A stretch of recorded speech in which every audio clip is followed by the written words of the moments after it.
Now today Lorentz force. Lorentz force आज हम बताएंगे, डिस्कस करेंगे। मान लीजिए कि कोई भी चार्ज पार्टिकल जिसका मास m है और चार्ज q है is moving in uniform electric field E as well as uniform magnetic field B। आप लिखिए consider a charge q is moving in uniform electric field capital E as well as uniform magnetic field B। मान लीजिए कि charge particle है, uniform electric field E में move कर रहा है and same times uniform magnetic field B में move कर रहा है। Then the total force acting on the charge particle, the total force acting on the charge particle, total force कितना काम करेगा भाई? टोटल फोर्स कितना होगा? इलेक्ट्रिक फील्ड के वजह से फोर्स, टोटल फोर्स F कितना होगा?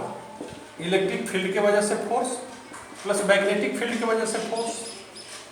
आपको पता है इलेक्ट्रिक फील्ड के वजह से फोर्स कितना होता है? Q इंटू E, और मैग्नेटिक फील्ड के वजह से फोर्स QB भी sine theta, QV cross B, ये हम लिखेंगे। तो this force is known as Lorentz magnetic force, this force is known as Lorentz magnetic force. तो यहाँ पर यदि हम F को कॉमन ले लें, सॉरी Q कॉमन ले लें, then this E plus V cross B, इस फोर्स को ही हम बोलते हैं Lorentz force. This force is known as Lorentz force and this very important, this is known as Lorentz force. आप नोट कर लीजिए लॉरेंज फोर्स को, this force is known as Lorentz force. Okay,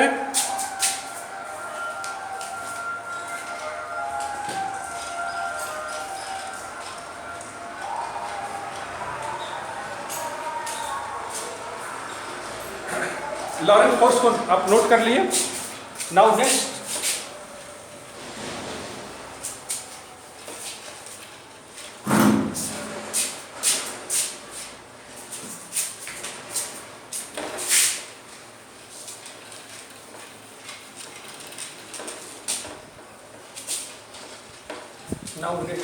suppose charge particle केवल magnetic field में move कर रहा है, that is E is equal to 0। If E is equal to 0, electric field नहीं है, then only magnetic field, F is equal to कितना होगा? QV cross B।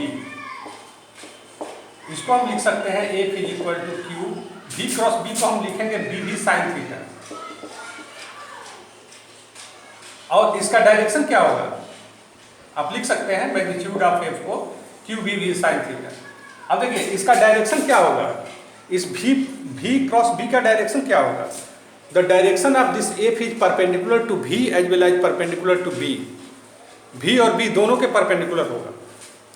और इसका डायरेक्शन हम कैसे निकालते हैं? By Fleming left hand rule. ये पूरा पहले लिख लीजिए, फिर हम डायरेक्शन बता देते हैं आपको। डायरेक्शन कैसे निकालेंगे? By Fleming left hand rule, Fleming left hand rule, Fleming left hand rule, Fleming left hand rule. Fleming left hand rule क्या है? इसको हम बोल दे रहे हैं, आप लिख लीजिएगा। If we stretched forefinger, central finger and thumb of the left hand in such a way that they are perpendicular to each other. If thumb shows the direction of magnetic field central finger shows the direction of motion of charged particle, then the thumb will show the direction of force acting on that charged particle. इसको आप note कर लेंगे, हम फिर से आप repeat कर दे रहे हैं Fleming left hand rule. If we stretch forefinger, central finger and thumb of left hand in such a way that forefinger shows the direction of magnetic field, central finger shows the direction of motion of charged particle, and then the thumb will show the direction of force acting on that charged particle. इसको आप लिख लेंगे, अपने से लिखवाने की कोई ज़रूरत नहीं है. एक बार फिर हम रिपीट कर दे रहे हैं. If we stretch forefinger, central finger and thumb of the left hand in such a way that they are perpendicular to each other, if forefinger shows the direction of magnetic field, central finger shows the direction of motion of charged particle, then the thumb will show the direction of force acting on that charged particle. तो ये ध्यान में रखिएगा, ये इस rule का, left hand rule का हम यूज करेंगे, and this is very important. देखिए, आप वीडियो आप देख रहे होंगे, बहुत सारे वीडियो आप देखते होंगे, लेकिन हम क्या जो पढ़ा रहे हैं बिल्कुल सिस्टमेटिक है, और ये सब सारे क्वेश्चंस बोर्ड में आते हैं, बोर्ड में आने वाले. अभी जो हम केवल बेसिक पढ़ा रहे हैं, फिजिक्स का बेसिक पढ़ा रहे हैं, कुछ न्यूमेरिकल्स प्रॉब्लम हम आपको देते हैं. अभी ये वीडियो जैसे ही हमारा खत्म हो जाएगा, फिर हम कॉम्पिटिटिव मोड में आएंगे. तो नाउ कंडीशंस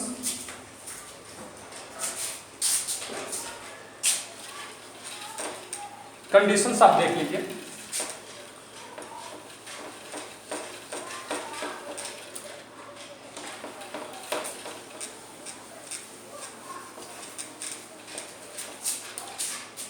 अभी हमारे पास फॉर्मूला आ गया है, F is equal to Q B V sine theta. ये लॉरेंट फोर्स है, Q B V sine theta. अब हम कंडीशन 1 की बात कर रहे हैं. Condition 1, if v is equal to 0, इसका मतलब चार्ज पार्टिकल, यदि चार्ज पार्टिकल मैग्नेटिक फील्ड में स्थिर है, स्टेशनरी है, then F is equal to 0. It means यदि चार्ज पार्टिकल मैग्नेटिक फील्ड में स्थिर है तो उस पर कोई फोर्स काम नहीं करेगा. Now next, if theta is equal to 0 या theta is equal to pi, ये दोनों कंडीशंस में यदि थीटा 0 हो गया, यहाँ पर साइन थीटा 0 हो गया तो F 0 होगा, या थीटा पाई हो गया तब भी F 0 होगा. तो इसका मतलब क्या हुआ? इसका मतलब ये हुआ कि यदि चार्ज पार्टिकल मैग्नेटिक फील्ड के डायरेक्शन में मूव कर रहा है या मैग्नेटिक फील्ड के अपोजिट डायरेक्शन में मूव कर रहा है, तब भी नेट फोर्स 0 होगा. तो ये क्वेश्चन कभी कभी पूछता है कि चार्ज पार्टिकल पर नेट फोर्स 0 है, इसका मतलब क्या है? क्या जरूरी है कि चार्ज पार्टिकल स्थिर है? ये क्वेश्चन पूछा कि मैग्नेटिक फोर्स 0 है, तो इसका क्या जरूरी है कि चार्ज पार्टिकल वहाँ स्टेशनरी ही है? नो, ये भी हो सकता है कि चार्ज पार्टिकल मैग्नेटिक फील्ड के डायरेक्शन में मूव कर रहा हो या मैग्नेटिक फील्ड के अपोजिट डायरेक्शन में मूव कर रहा हो, तो उस कंडीशन में भी नेट फोर्स 0 होगा. Now next very important topic,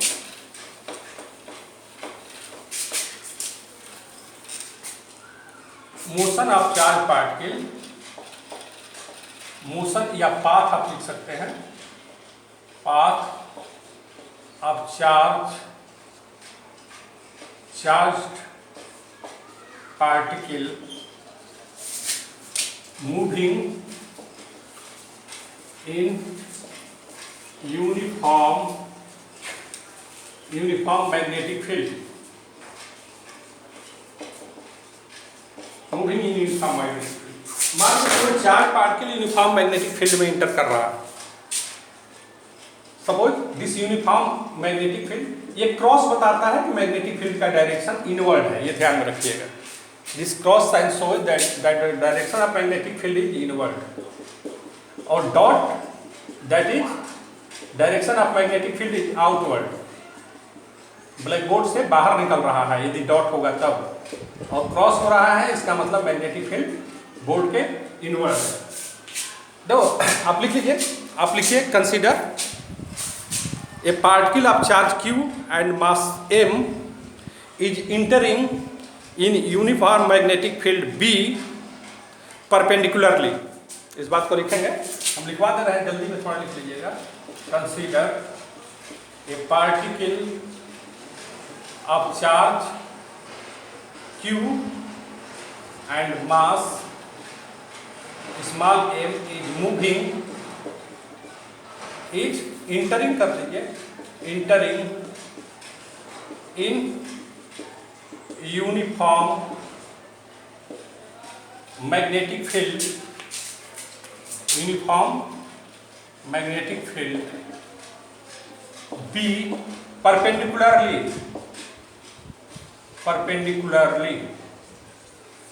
magnetic field के परपेंडिकुलर इंटर कर रहा है कोई चार्ज पार्टिकल Q जिसका मास m है। अब आप देखिए, as soon as the charge लिख लेंगे, as soon as the charge particle will enter in the magnetic field, uniform magnetic field, a force will act, Lorentz force will act, और उसकी value क्या होगी QBV sin थीटा, और उसका direction क्या होगा, the direction of force since the आप लिखेंगे since the direction of force is perpendicular to direction of velocity, क्योंकि हमारे पास ये फॉर्मूला है F is equal to QBV sin theta. यहाँ पर जो फोर्स का डायरेक्शन होता है B और V दोनों के परपेंडिकुलर होता है। Since the direction of force is perpendicular to velocity, that is direction of force is perpendicular to displacement, और जब फोर्स किसी भी चार्ज पार्टिकल पर, किसी भी पार्टिकल पर यदि फोर्स का डायरेक्शन डिस्प्लेसमेंट के परपेंडिकुलर है तो उसका पाथ सर्कुलर होता है। It means if the charge particles enter in the magnetic field, अब लिखेंगे since the direction of force acting on the charge particle is perpendicular to the velocity that is perpendicular to the displacement, therefore its path will be circular. इसका path क्या हो गया बच्चों, इसका path circular हो गया। यदि चार्ज पार्टिकल मैग्नेटिक फील्ड में एंटर कर रहा है तो इसका पाथ क्या हुआ, सर्कुलर हुआ। ये v वेलोसिटी से एंटर कर रहा है, v वेलोसिटी से एंटर कर रहा है। यहाँ पर आप देख लीजिए, आप देखेंगे this is uniform magnetic field, Fleming left hand rule आप देखिए, this is uniform magnetic field, the forefinger will show the direction of magnetic field, this central finger will show the direction of motion of charge particle, then thumb will show the direction of force acting on the charge particle। चूंकि यहाँ पर इसका force का direction displacement के perpendicular है, velocity के perpendicular है, इसलिए डिस्प्लेसमेंट के परपेंडिकुलर है। जहाँ यहाँ पर वेलोसिटी का डायरेक्शन ये है होगा, फिर ये परपेंडिकुलर हो गया, यहाँ पर वेलोसिटी का डायरेक्शन ये हुआ इसलिए परपेंडिकुलर हो गया। मतलब हमेशा परपेंडिकुलर है, फोर्स का डायरेक्शन डिस्प्लेसमेंट के हमेशा परपेंडिकुलर है, therefore its path will be circular. और कोई भी बॉडी यदि सर्कुलर पाथ में मूव कर रहा है, कोई भी बॉडी सर्कुलर पाथ में यदि मूव कर रहा है तो एक सेंट्रीपिटल फोर्स की जरूरत होती है। तो यहाँ पर सेंट्रीपिटल फोर्स कहाँ से आएगा, सिंस आप इस स्टेटमेंट को लिख लेंगे, सिंस क्या लिखेंगे, since the direction of force always perpendicular to the velocity, therefore the path of the charge particle in the magnetic field will be circular. और सर्कुलर पाथ के लिए हमको एक सेंट्रीपिटल फोर्स चाहिए, तो यहाँ पर द लॉरेंज फोर्स आप लिखेंगे, इसके बाद the Lorentz force will provide the necessary centripetal force। हमको यदि कोई भी चार्ज पार्टिकल सर्कुलर पाथ में मूव करता है तो एक सेंट्रीपिटल फोर्स की जरूरत होती है। ये सेंट्रीपिटल फोर्स हमको कहाँ से आएगा, लॉरेंज फोर्स प्रोवाइड करेगा। सेंटर की ओर एक फोर्स हमको चाहिए ना, इस सेंटर की ओर फोर्स कहाँ से आएगा, लॉरेंज फोर्स से। कितना फोर्स चाहिए, mv²/r, इतना फोर्स की जरूरत होगी। और ये फोर्स कहाँ से आ रहा है भाई, हमको लॉरेंज फोर्स दे रहा है QBV sin थीटा। यहाँ थीटा क्या है, mv²/r is equal to QBV, theta की जगह पर since theta is equal to 90 degree perpendicular enter किया हुआ है इसलिए। तो दिस इंप्लाइज V से V कैंसिल आउट हो गया, तो V/r is equal to QB/m, ये हुआ V/r is equal to QB/m।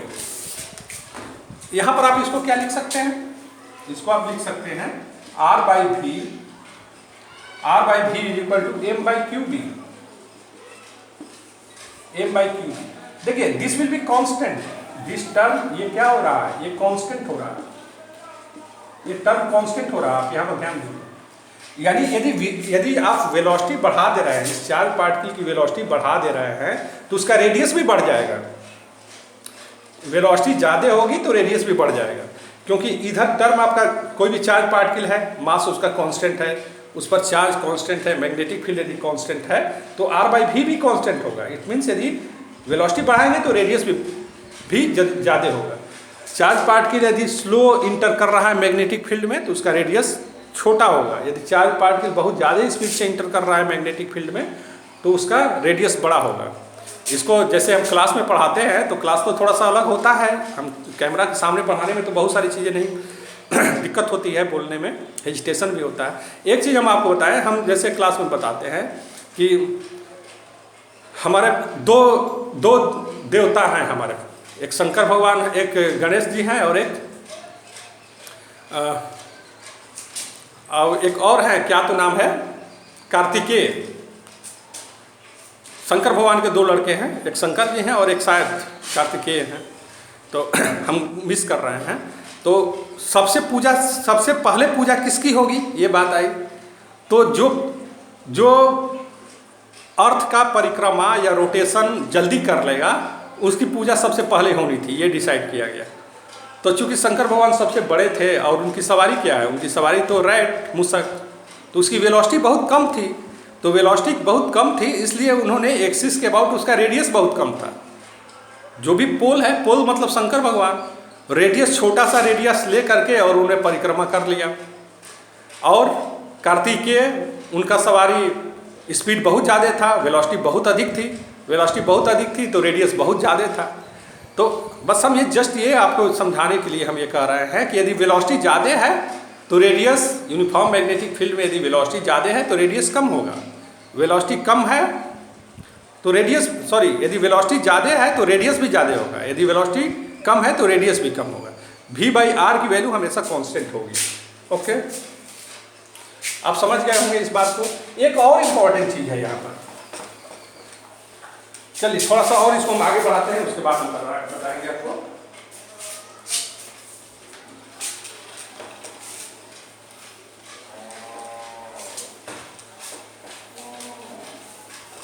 अभी हम पढ़े हैं यहाँ, अभी एक चीज, ये फॉर्मूला है यहाँ पर, mv²/r = qbv। तो इट मीन्स व्हाट, ये v से v कैंसिल आउट हो गया, v/r = qv/m, तो r/v = m/q, ये आ गया, r/v = m/qv। अब सुनो, देखो नाउ टाइम पीरियड, एक कंप्लीट रोटेशन में कितना टाइम लगेगा, टाइम पीरियड ऑफ रोटेशन या time period of revolution of charge particle, time period of revolution of the charge particle, कितना समय लगेगा भाई, capital T = total distance 2πr/v। तो दिस T = 2πr/v की जगह पर लिखेंगे m/qv। यहाँ पर एक चीज आप देख रहे हैं कि एक पूरा कंप्लीट रोटेशन लगाने में जो समय लग रहा है वो वेलोसिटी पर डिपेंड नहीं करता। यदि स्पीड यदि अधिक है तब भी टाइम उतना ही लगेगा, यदि स्पीड कम है तब भी टाइम उतना ही लगेगा, स्पीड ज़्यादा है तब भी टाइम उतना ही लगेगा। यहाँ v नहीं आया, क्यों? क्योंकि v यदि अधिक हुआ तो रेडियस अधिक हो जाएगा, v यदि कम हुआ तो r की वैल्यू कम हो जाएगी, और इस ढंग से एक कंप्लीट रोटेशन लेने में समय सेम लगेगा। इसकी फ्रीक्वेंसी क्या होगी, n = 1/t = qv/2πm। तो ये जो फ्रीक्वेंसी होती है वेलोसिटी पर डिपेंड नहीं करती। एक चीज और देखिए, ये जो फॉर्मूला हम लिखे हुए हैं 2πr/v, तो ये v तो तभी ना होगा जबकि वेलोसिटी कांस्टेंट हो। यूनिफॉर्म मैग्नेटिक फील्ड में वेलोसिटी कांस्टेंट होती है, ध्यान से सुन लीजिए। क्यों? यहाँ तो फोर्स काम कर रहा है, in uniform magnetic force velocity remains in uniform magnetic field the velocity remains constant। velocity constant क्यों है भाई? velocity इसलिए constant है since the direction of force is always perpendicular to since the direction of force is always perpendicular to displacement, direction of force is always perpendicular to velocity, therefore direction of force is always perpendicular to displacement. It means the work done in moving charge particle in uniform magnetic field is equal to zero. Work done होगा ही नहीं। जब work done नहीं हो रहा है इसका मतलब change in kinetic energy is zero. Change in kinetic energy zero, इसका मतलब वेलोसिटी विल कांस्टेंट, वेलोसिटी में कोई चेंज नहीं होगा। तो ये क्वेश्चन आता है, यदि कोई भी charge particle uniform magnetic field में मूव कर रहा है तो उसकी वेलोसिटी कांस्टेंट रहती है। वो कांस्टेंट क्यों रहती है भाई? क्योंकि जो फोर्स काम कर रहा है उस चार्ज पार्टिकल पर, जो फोर्स काम कर रहा है वो डिस्प्लेसमेंट के परपेंडिकुलर है। डिस्प्लेसमेंट के परपेंडिकुलर होने से वर्क डन जीरो है। वर्क डन जीरो होने का मतलब वेलोसिटी कांस्टेंट है, काइनेटिक एनर्जी में कोई चेंज नहीं है। काइनेटिक एनर्जी में कोई चेंज नहीं है, इसका मतलब वेलोसिटी कांस्टेंट है। तो इस पॉइंट को भी आप इंपॉर्टेंट पॉइंट है, इसको आप नोट कर लेना। एक और चीज हम आपको बता दे रहे हैं, मान लीजिए if charge particles enter in the magnetic field obliquely, second, if the charged particle enters in the magnetic field,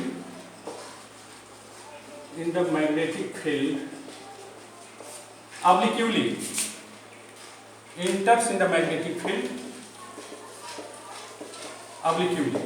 obliquely enter कर रहा है। यहाँ तो परपेंडिकुलरली इंटर कर रहा था। मान लीजिए कि suppose this is direction of magnetic field और चार्ज पार्टिकल्स इस मैग्नेटिक फील्ड के, this is direction of magnetic field, और चार्ज पार्टिकल मैग्नेटिक फील्ड के परपेंडिकुलर इंटर किया v वेलोसिटी से, making an angle theta with the direction of magnetic field. आप इस बात को लिख लेंगे, consider a particle of charge q and mass m enters in uniform magnetic field B, making an angle theta with the direction of magnetic field. Consider a particle of charge q and mass m enters in uniform magnetic field B with velocity v, making an angle theta with the direction of magnetic field. ये आप लिख लिए। Now इसके दो component होंगे, इस velocity के दो कंपोनेंट होंगे। एक कंपोनेंट क्या होगा? एक कंपोनेंट हो गया v sin थीटा, और दूसरा कंपोनेंट होगा, सॉरी, ये v cos थीटा। एक कंपोनेंट हो गया v cos थीटा, दूसरा कंपोनेंट v sin थीटा। अब देखिए ये जो v sin थीटा है वो मैग्नेटिक फील्ड के परपेंडिकुलर है। तो लॉरेंज फोर्स में यदि हम अप्लाई करेंगे फ्लेमिंग लेफ्ट हैंड रूल, तो this finger shows the direction of magnetic field, central finger shows the direction of motion of charge particle, that is v sin theta. Then what will be direction of force? Direction of force will be inward. तो v sin theta के वजह से जैसे ही magnetic field में charge particle enter किया, उसका direction क्या होगा? उसका डायरेक्शन इनवर्ड काम करना शुरू करेगा। इसका मतलब कि ये v sin थीटा के वजह से पाथ उसका क्या होगा? सर्कुलर होगा। तो v sin थीटा के वजह से ये इसका पाथ सर्कुलर हो गया। Same time v cos theta के वजह से पार्टिकल आगे बढ़ रही है, तो इस सर्कुलर पाथ लेते हुए बॉडी आगे बढ़ेगी, जिसको कि हम हेलिकल पाथ बोलेंगे। तो अब now time period in one complete rotation, circular path move कर रहा है, तो एक रोटेशन में टाइम कितना लगेगा? Time period for one complete revolution या रोटेशन कितना टाइम लगेगा भाई? t इज इक्वल टू, अभी आप पढ़े हैं 2 पाई r बाई v हुआ था, अभी आप लिखे थे ना mv square by r is equal to Q B v, v से v कैंसिल आउट हो गया, v by r is equal to Q B by m। तो r by v is equal to 2 pi m by Q B. ये time लगा, ये velocity पर depend नहीं करेगा, चाहे v साइन थीटा से इंटर करे, चाहे जो भी वेलोसिटी से इंटर करे। एक कंप्लीट सर्कुलर पाथ लेने में जो टाइम है वो इतना ही होगा। अब इतने पार्टिकल में चार्ज पार्टिकल मैग्नेटिक फील्ड के डायरेक्शन में कितना ट्रेवल कर गया? Now the distance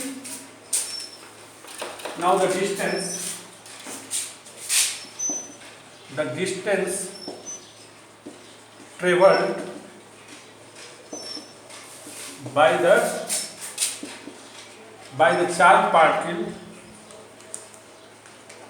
the charge particle along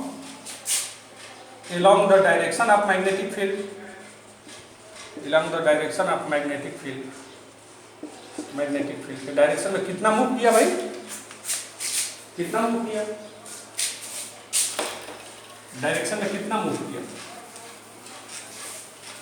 और मैग्नेटिक फील्ड के डायरेक्शन में एक्सिस के, मैग्नेटिक फील्ड या इसको हम एक्सिस भी बोल सकते हैं, जो हेलिक्स बन रहा है उसको हम axis of the helix, axis of the helix, उस डायरेक्शन में एक्सिस ऑफ द हेलिक्स के डायरेक्शन में कितना डिस्टेंस ट्रेवल किया, that is known as pitch. उसी का नाम क्या है, पिच हम बोलेंगे, PITCH, पिच।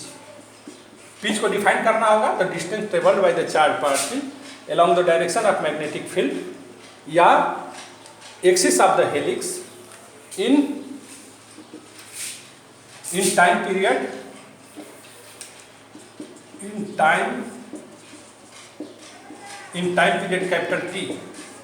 कैपिटल T समय में कितना डिस्टेंस मैग्नेटिक फील्ड के एक्सिस के अलॉन्ग मूव किया, that is known as pitch.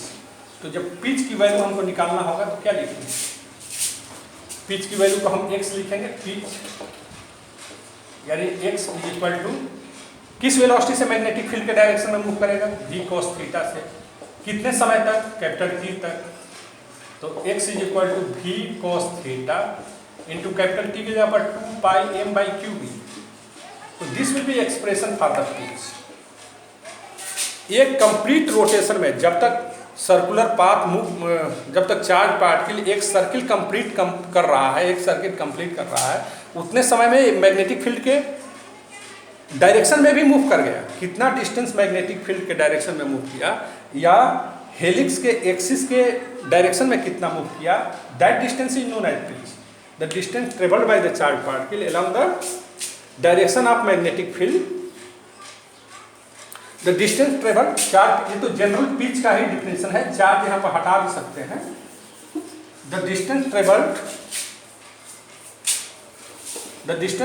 Along the direction of magnetic field.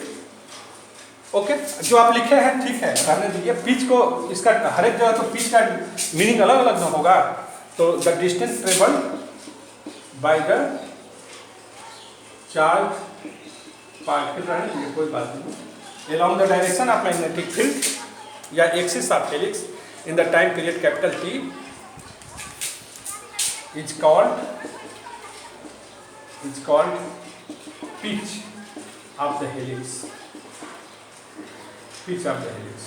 pitch of the helix की जब बात आएगी तो यहाँ पर आप ये चीज लिखेंगे। तो यदि कोई भी चार्ज पार्टिकल मैग्नेटिक फील्ड से में ऑब्लिक्यूली इंटर कर रहा है, यानी मैग्नेटिक फील्ड से थीटा डायरेक्शन बनाते हुए इंटर कर रहा है, तो उसका पाथ क्या होगा भाई, हेलिकल पाथ होगा। पाथ कैसा होगा, हेलिकल पाथ होगा।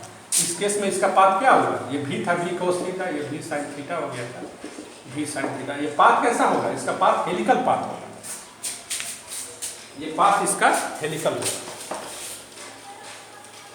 और उसका टाइम पीरियड क्या होगा, टाइम पीरियड होगा 2πm/qb, और पिच कितना होगा 2πm/qb into v cos theta. इसका पाथ देखो बच्चों हेलिकल होगा, ये हेलिकल पाथ होगा, ऐसे मूव करते हुए आगे बढ़ रहा है। चार्ज पार्टिकल मूव करते हुए ऐसे आगे बढ़ रहा है, सर्कुलर पाथ भी है प्लस आगे भी बढ़ रहा है। एक फुल टाइम यहाँ से लेके यहाँ तक आने में जो समय लगा, इसी को हम पिच बोलेंगे, एक कंप्लीट रोटेशन हो जाएगा। Okay, thank you.